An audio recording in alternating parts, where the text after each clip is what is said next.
Las cárceles siempre han sido protagonistas de grandes debates e intensas polémicas. Algunos las ven como la única solución para controlar a los criminales, mientras que otros las visualizan como una pena vengativa que carece de carácter reformatorio.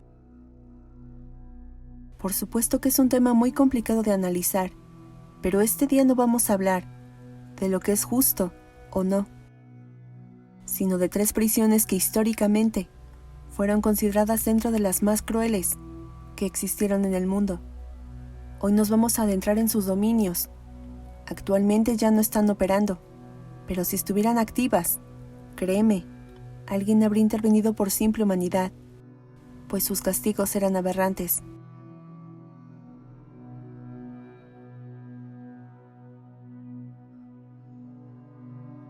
La cárcel más famosa en el país fue fundada por el entonces presidente, Porfirio Díaz, el 29 de septiembre de 1900. Quizá lo que llame más la atención de esta construcción es que está hecha con una serie de pasillos que culminan en un punto, y cuya torre de vigilancia, al centro de la misma, era de 35 metros de altura, lo suficiente para estar al tanto del movimiento que había en su interior. Originalmente fue planteado para recibir a 800 varones, 180 mujeres y 400 menores de edad que hubieran cometido cualquier tipo de delito. Pero debido a los altos niveles delictivos, en 1908 se dio la autorización para ampliar la construcción, llegando a albergar en su interior hasta 3.800 internos, que en su mayoría carecían de un abogado. Como el número de internos se incrementó, sus instalaciones tuvieron que modificarse.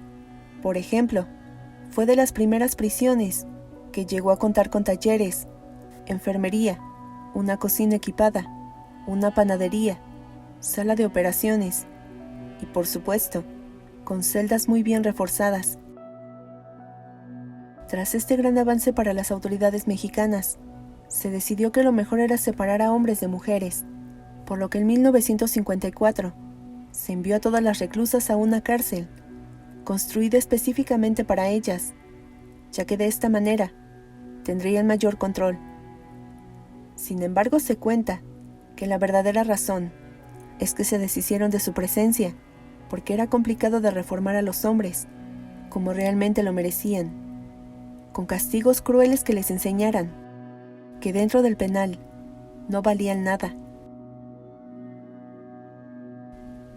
Quien ingresaba al penal conocido como el Palacio Negro de Lecumberri sufría abusos de todo tipo, una pésima alimentación, sobrepoblación que los obligaba a vivir hasta 5 internos en una celda pequeña, baños con agua helada en plena madrugada, brutales golpizas que en ocasiones los dejaban moribundos, abuso sexual y demás castigos que al paso del tiempo acababan con su dignidad. Algunos internos contaron que esto era apenas el comienzo, pues lo peor se encontraba en el sótano, donde estaban las celdas de castigo.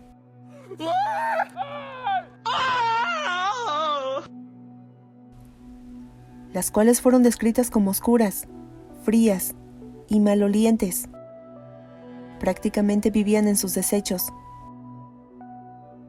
Los presos eran sometidos a una fuerte presión psicológica que los llevaba a la locura. Los despertaban en plena madrugada para hacerles saber que ahí morirían. Golpeaban los barrotes por horas, los dejaban sin agua, comida y sin la posibilidad de tomar un baño. Para las autoridades carcelarias se normalizó el ver a los internos casi en los huesos, y aquel que tuviera la osadía de reclamar por las porciones tan pequeñas de comida era golpeado fuertemente y posteriormente enviado a la celda de castigo. Muchos fueron los reos que pasaron por este penal, incluso personalidades muy importantes, como el escritor José Revueltas, el cantante mexicano Alberto Aguilera Valadez, mejor conocido como Juan Gabriel, el muralista David Alfaro Siqueiros, el comunista español Ramón Mercader, así como los estudiantes del Instituto Politécnico Nacional y de la Universidad Autónoma de México, que pertenecían al movimiento de 1968, el cual causó la muerte de muchos estudiantes que se rebelaron ante el gobierno. Esto funcionaba así: quien era detenido y llevado a Lecumberri era recibido por los celadores con descargas eléctricas y golpes, esto como una muestra de lo que les esperaba dentro del penal. Por años se operó de esta manera, pero todo finalizaría tras la llegada de un personaje que acabaría definitivamente con el penal.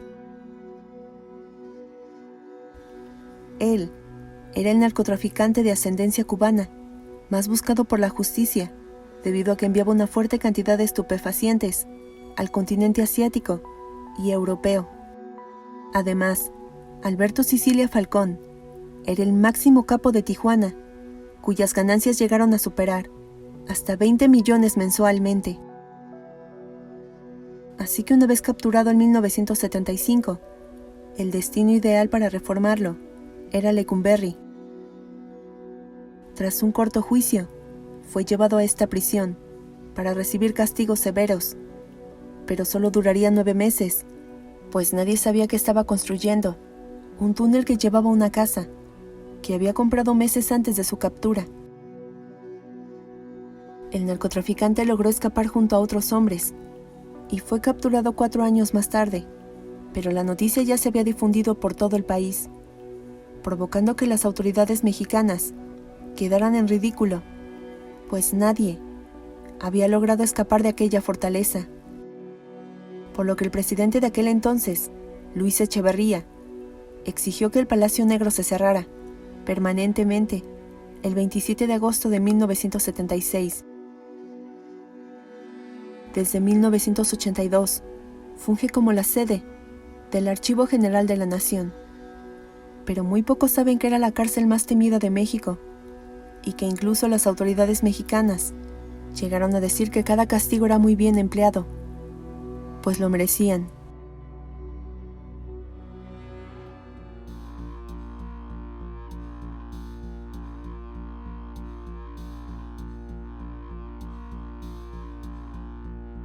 Construido inicialmente como prisión militar del Ejército de Estados Unidos, Alcatraz era la pesadilla para todo aquel que cometiera actos criminales, pues solo a ella llegaban peligrosos personajes, como Al Capone, Robert Franklin Stroud, mejor conocido como el pajarero de Alcatraz, Bumpy Johnson, Rafael Cáncer Miranda y el mafioso estadounidense Mickey Cohen.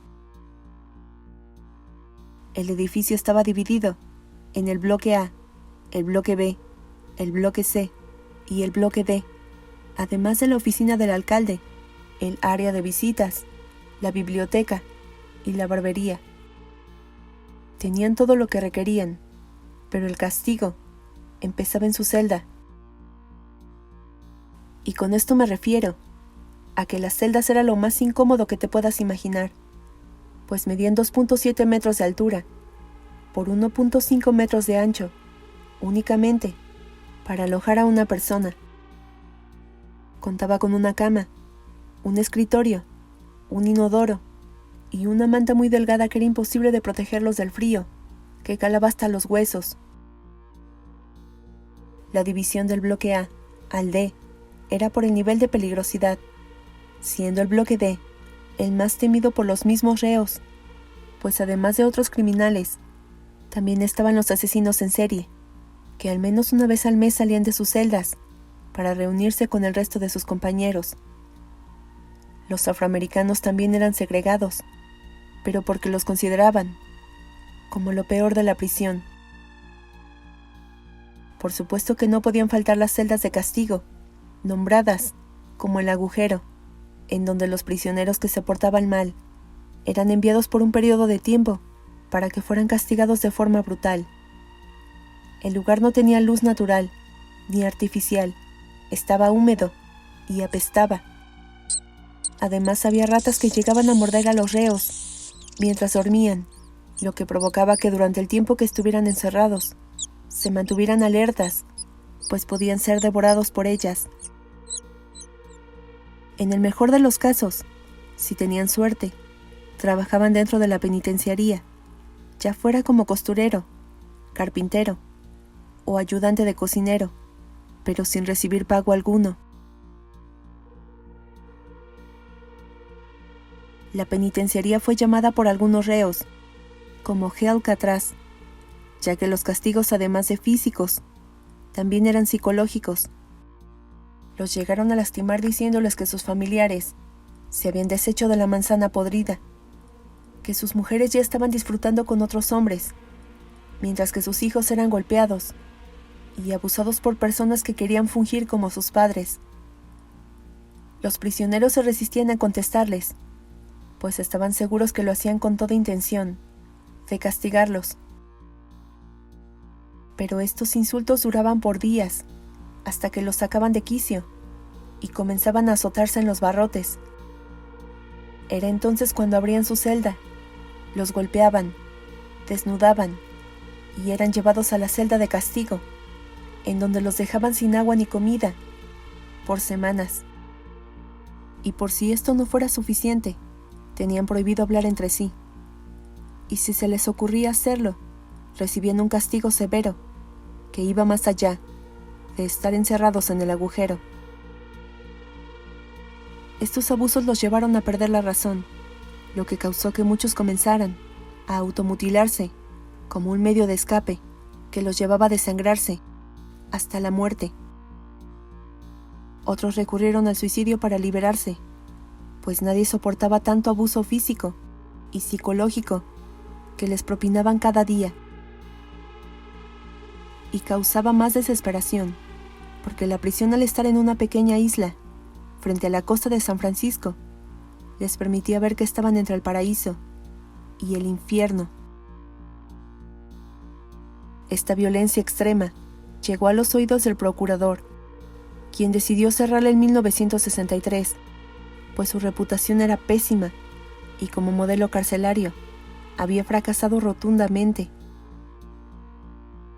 Pero se dice que las verdaderas causas era porque su manutención era costosa, ya que al estar en el mar provocaba que la erosión de la sal, el agua y los fuertes vientos la fueran deteriorando, y esto facilitaba que más de un reo escapara por un hueco que hacían en la pared, como sucedió con 8 prisioneros, que hasta ahora se desconoce de su paradero. Cuando ingresaban les decían que debido a sus condenas, que eran más de 120 años, era imposible que salieran, pero ellos demostraron que sí podían llevarlo a cabo. Hoy en día la penitenciaría es un museo y una de las mayores atracciones turísticas de San Francisco, pues al año recibe hasta 1 millón de personas, y quienes han asistido para ver sus 336 frías celdas, que mantuvieron por años a 1.545 prisioneros, cuentan que la presencia de la muerte les causa escalofríos, lo cual no te permite pensar más que en el sufrimiento que vivieron sus inquilinos.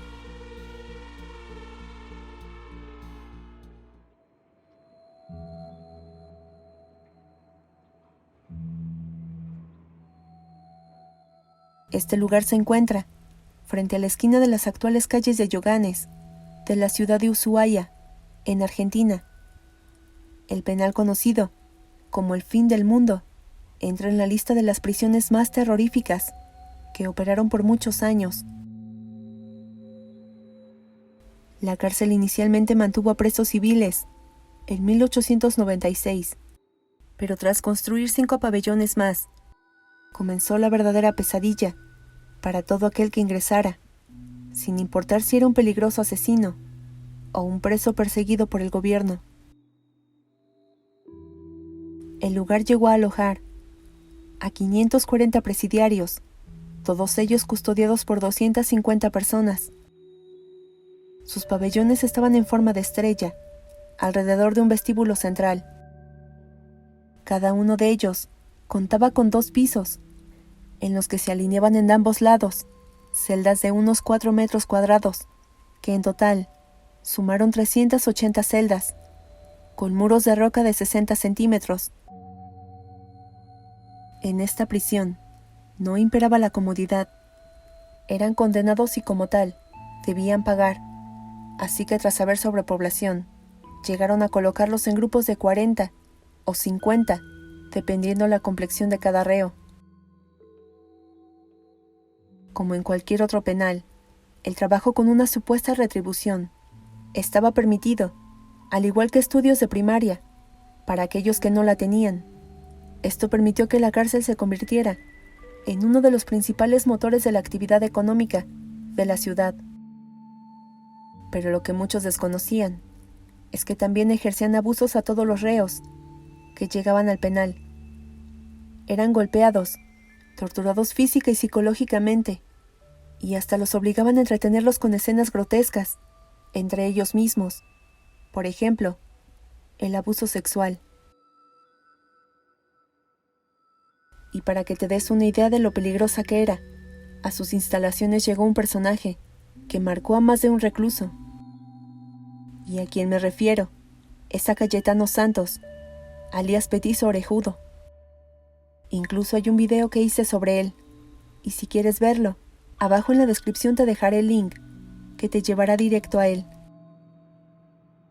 Cuando este personaje tan temido por la sociedad argentina ingresó a la prisión, causó que muchos de sus compañeros huyeran de él durante el día y la noche, pues a todas horas eran acosados y ningún guardia lo vigilaba.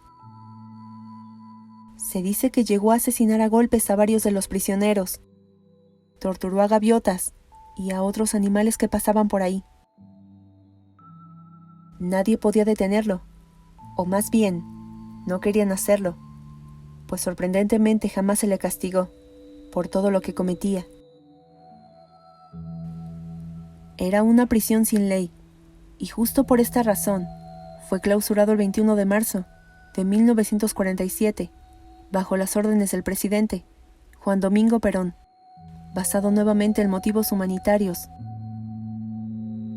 Tras su cierre, fue entregado a la Armada Argentina, que hizo del lugar una extensión de la base naval, mientras que los prisioneros fueron enviados a otros penales ubicados en el sector continental de la Argentina.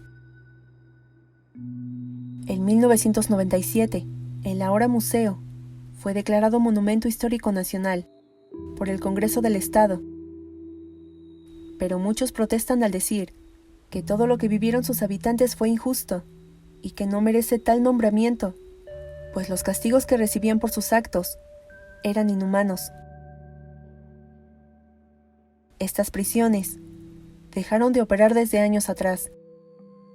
Sin embargo, sus pabellones esconden un sinfín de historias de impotencia, pues quien entraba a alguno de ellos no volvía a ser el mismo.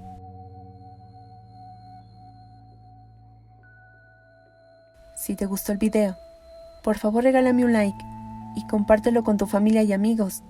Me ayudarías mucho. Y quiero agradecerte y mandarte un fuerte abrazo, Margarita Silva, ya que este video fue gracias a tu sugerencia. Yo soy Laura y ya sabes que te espero en el próximo video con una historia nueva, que seguramente será aún más estremecedora. Hasta la próxima.